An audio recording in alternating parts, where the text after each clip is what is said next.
तो पहला शब्द है बच्चों स्वभाव। स्वभाव लिखने के लिए आधा स, उसे हम व से जोड़ेंगे, भ, उस पर आ की मात्रा और व। यहाँ हमें ये ध्यान रखना है कि भ पर पूरी शिरोरेखा नहीं आती है। अगला शब्द है तूफान। त पर बड़े ऊ की मात्रा, फ, उसके नीचे बिंदी और आ की मात्रा और न, तो शब्द बना तूफान। अगला शब्द है समूल। स, म पर बड़े ऊ की मात्रा और ल, शब्द बन गया समूल। अगला शब्द है वातावरण। व, आ की मात्रा, फिर त पर भी आ की मात्रा, व, र और अण, तो शब्द बन गया वातावरण। उसके बाद शब्द है प्रजा। प पर पदेन की मात्रा, ज पर आ की मात्रा, शब्द बना प्रजा। अगला शब्द है हाहाकार। हाहाकार, ह, उस पर आ की मात्रा, फिर एक और ह, फिर उस पर आ की मात्रा, फिर क, आ की मात्रा और र, हाहाकार। अगला शब्द है त्रस्त। त्रस्त लिखने के लिए लिखेंगे सबसे पहले त्र, फिर आधा स, जिसे हम त से जोड़ेंगे, शब्द बन जाएगा त्रस्त। और अगला शब्द है अभाव। अ, भ पर आ की मात्रा और व। यहाँ पर ये ध्यान रखेंगे कि अ और भ दोनों वर्णों पर पूरी शिरोरेखा नहीं आती। आइए अब इस पाठ के अभ्यास प्रश्न देखते हैं बच्चों। इसके लिए आप अपनी पुस्तक के पृष्ठ संख्या 85 पर आएंगे। वहां आपको मिलेंगे मौखिक प्रश्न। प्रश्न 1, राजा का व्यवहार कैसा था? तो हमने पाठ के शुरू में ही पढ़ा था कि वो अपनी मनमानी करता था, किसी की नहीं सुनता था। तो उसका व्यवहार कैसा था? मनमाना, अर्थात अपने मन की करना। प्रश्न 2, राजा रथ से नीचे क्यों उतर गया? हमने देखा था कि राजा घूमने गया रथ से, लेकिन वो रास्ते में नीचे उतर गया। क्यों? क्योंकि आगे जाने के लिए रास्ता नहीं था। पेड़ उखड़ करके रास्ते में पड़ा हुआ था, उसकी वजह से रास्ता बंद था और आगे जाने के लिए रास्ता नहीं था। प्रश्न 3, देश में कीड़े मकोड़ों की संख्या क्यों बढ़ गई? उसके देश में अचानक कीड़े मकोड़ों की संख्या बढ़ गई थी। क्यों? क्योंकि हमने पढ़ा था कि कीड़े मकोड़ों को कौन खाता है? पक्षी खाते हैं, और उसके देश में पक्षी नहीं थे। तो उत्तर क्या होगा? पक्षी नहीं थे, क्योंकि वृक्ष न होने की वजह से पक्षी दूसरे देश में चले गए थे। प्रश्न 4, वर्षा लाने में कौन सहायता करता है? हमने पाठ में पढ़ा था कि वृक्ष न होने की वजह से बादल जो है वो देश में नहीं रुक पाते, और बादलों के न होने से वर्षा नहीं होती। तो वर्षा लाने में कौन सहायक होते हैं? वृक्ष। प्रश्न 5, राजा के गलत निर्णय से किसका संतुलन बिगड़ गया था? तो राजा ने जो गलत निर्णय लिया वृक्षों को काटने का, जंगलों को जलाने का, उसकी वजह से किसका संतुलन बिगड़ा था? प्रकृति का। प्रश्न 6, चारों ओर हाहाकार क्यों मचा था? हमने देखा था कि जब राजा घूमने निकला प्रजा का हाल जानने के लिए, तो उसने देखा और उसे किसान ने बताया था कि चारों ओर हाहाकार मचा हुआ है। क्यों हाहाकार मचा हुआ था? क्योंकि लोग भूखे मर रहे थे। क्या हो रहा था? लोग भूखे मर रहे थे, क्योंकि उनके पास खाने के लिए कुछ भी नहीं था, इसलिए वो एक दूसरे को लूट रहे थे और आपस में झगड़ा कर रहे थे। अब हम आएंगे बच्चों पृष्ठ संख्या 86 पर। वहां आपको मिलेगा प्रश्न 1। प्रश्न 1, सही उत्तर पर सही का निशान लगाइए। यहाँ कुछ प्रश्न हैं और उनके साथ कुछ विकल्प दिए हैं। आपको सही उत्तर के सामने सही का निशान लगाना है। क, रास्ता क्यों बंद हो गया था? विकल्प 1, मूसलाधार वर्षा होने से। विकल्प 2, रास्ते पर पेड़ गिरे हुए थे। विकल्प 3, तेज तूफान आ गया था। तो उत्तर सही क्या था बच्चों? कि कि तूफान आ गया था, मूसलाधार बारिश हो रही थी, इसकी वजह से क्या हुआ था, पेड़ उखड़ करके रास्ते में गिर गए थे। तो उत्तर क्या है हमारा, उत्तर 2, रास्ते पर पेड़ गिरे हुए थे। तो इसके सामने हम सही का निशान लगाएंगे। ख, राजा ने किन्हें नष्ट करने का निश्चय किया था। राजा ने निश्चय किया, उसने ये फैसला किया था कि उसे कुछ चीजें नष्ट करनी है। विकल्प 1, जंगल के जानवरों को। विकल्प 2, पक्षियों और वृक्षों को। विकल्प 3, अपने राज्य के शत्रुओं को। तो हमने देखा था कि उसे रास्ते में आते हुए वृक्षों से और पक्षियों से बड़ी परेशानी हुई थी, इसीलिए उसने किसे नष्ट करने का निश्चय किया था, विकल्प 2, पक्षियों और वृक्षों को। तो सही उत्तर है विकल्प 2, उसके सामने हम सही का निशान लगाएंगे। ग, लोग देश छोड़कर क्यों जा रहे थे।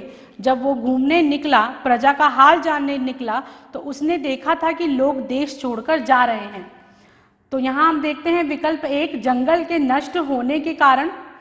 विकल्प 2, देश पर आक्रमण होने के कारण। विकल्प 3, राजा द्वारा निकाले जाने के कारण। तो हमने देखा था कि न तो उसके ऊपर किसी दुश्मन ने आक्रमण किया था और ना ही उसने किसी को राज्य से निकाला था। तो उत्तर है विकल्प 1, जंगल के नष्ट होने के कारण। घ, राजा वेश बदलकर क्यों घूमता था। विकल्प 1, टहलने के लिए। विकल्प 2, प्रजा का हाल जानने के लिए। विकल्प 3, प्रजा को आदेश देने के लिए। तो राजा जो था अपना वेश बदलकर घूमने निकलता था ताकि वो अपनी प्रजा का हाल जान सके।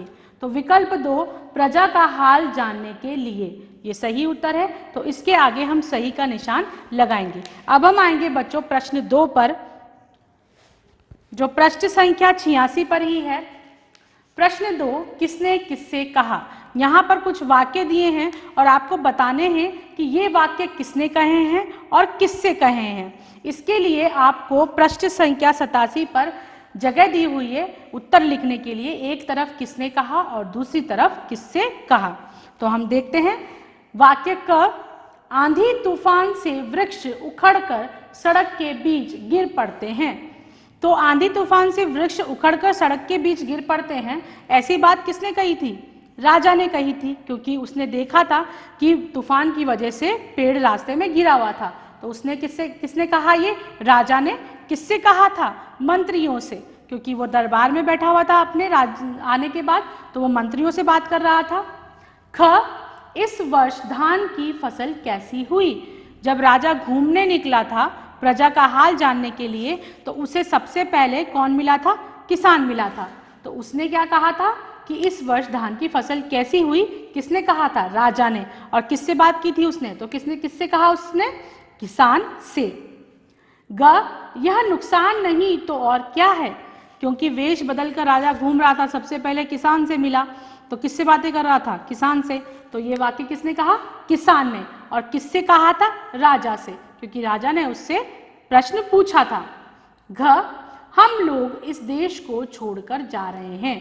तो कौन लोग देश को छोड़कर जा रहे थे, एक समूह, एक झुंड मिला उसे व्यक्तियों का, और उसमें उसने एक युवक से बात की, एक युवक से पूछा। तो उस युवक ने ये बात कही थी कि हम लोग इस देश को छोड़कर जा रहे हैं। तो ये वाक्य कहा युवक ने, किससे कहा था, राजा से। तो बच्चों ये हुआ आपके इस पाठ का अभ्यास प्रश्न हो गए। अब हम आगे इसका कॉपी वर्क देखते हैं। कॉपी वर्क में हम सबसे पहले देखेंगे बच्चों नवीन शब्द। शब्द 1, पहला शब्द है हमारा स्वभाव, दूसरा तूफान, तीसरा समूल, चौथा वातावरण, पांचवा प्रजा, छठा हाहाकार, सातवां त्रस्त, आठवां अभाव। तो ये थे नवीन शब्द। अब हम कुछ शब्दार्थ देखते हैं इस पाठ के बच्चों। यहाँ कुछ शब्द दिए हैं और उनके अर्थ भी दिए हुए हैं। पहला शब्द है मनमानी, अर्थ होता है अपने मन की करना, जो अपने मन की करे। मार्ग, अर्थ होता है रास्ता। प्रदूषित, अर्थ होता है गंदा। निर्णय, अर्थ होता है फैसला। और शीतल, अर्थ है ठंडा। आइए अब हम कुछ इस पाठ के प्रश्न उत्तर देखते हैं बच्चों। यहाँ आपको कुछ प्रश्न दिए हैं और उनके उत्तर भी। क, निम्नलिखित प्रश्नों के उत्तर लिखिए। प्रश्न 1, राजा ने अपने मंत्रियों को क्या आदेश दिया? तो राजा जब जंगल से वापस आया था, उसने रास्ते में देखा कि पेड़ उखड़ा पड़ा था, तो उसे पैदल चल के आना पड़ा क्योंकि रास्ता बंद हो गया था। पेड़ के नीचे खड़ा हुआ तो एक पक्षी ने उसके ऊपर बीट कर दी। तो जब वो वापस आया तो उसने अगले दिन अपने मंत्रियों को आदेश दिया था।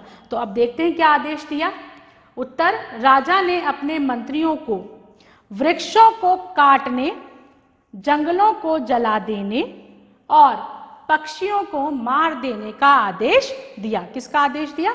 वृक्षों को काटने का, जंगलों को जलाने का और पक्षियों को मारने का। प्रश्न 2 देखते हैं। जंगलों के समाप्त होने से वातावरण कैसा हो गया था? अब जंगल समाप्त हो गए थे।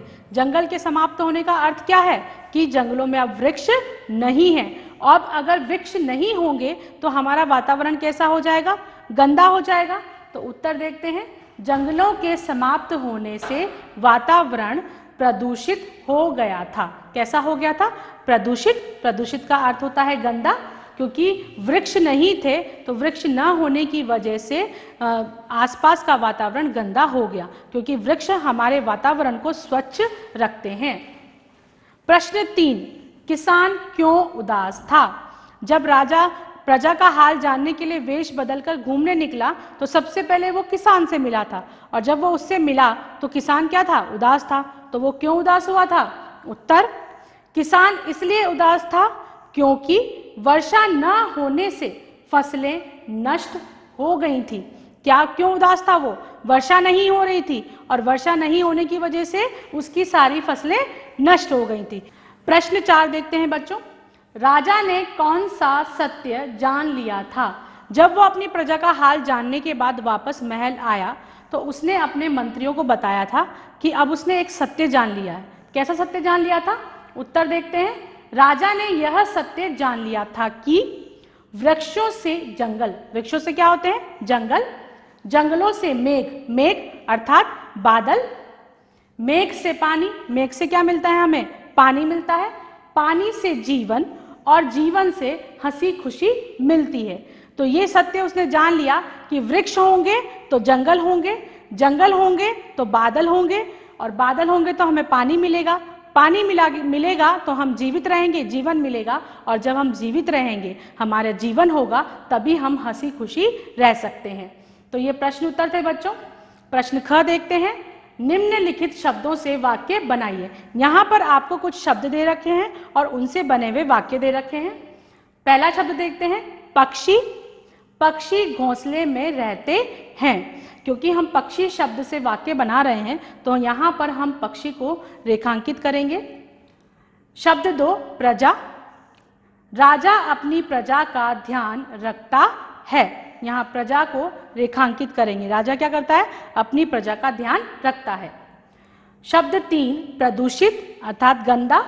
वायु को प्रदूषित नहीं करना चाहिए। हमें वायु को प्रदूषित नहीं करना चाहिए, गंदा नहीं करना चाहिए। यहाँ प्रदूषित को रेखांकित करेंगे। अंतिम शब्द, शब्द 4 है हमारा शीतल। शीतल का अर्थ होता है ठंडा।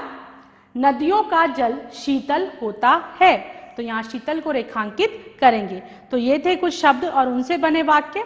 ऐसा जरूरी नहीं है बच्चों कि आप यही वाक्य बनाएं जो यहाँ पर बताए गए हैं। आप अपनी मर्जी से अपने अनुसार भी वाक्य बना सकते हैं। उस वाक्य में वो शब्द होना चाहिए जिससे आपको वाक्य बनाना है, और वाक्य सही होना चाहिए। तो मुझे उम्मीद है बच्चों कि आपको ये पाठ अच्छे से समझ में आ गया होगा। धन्यवाद।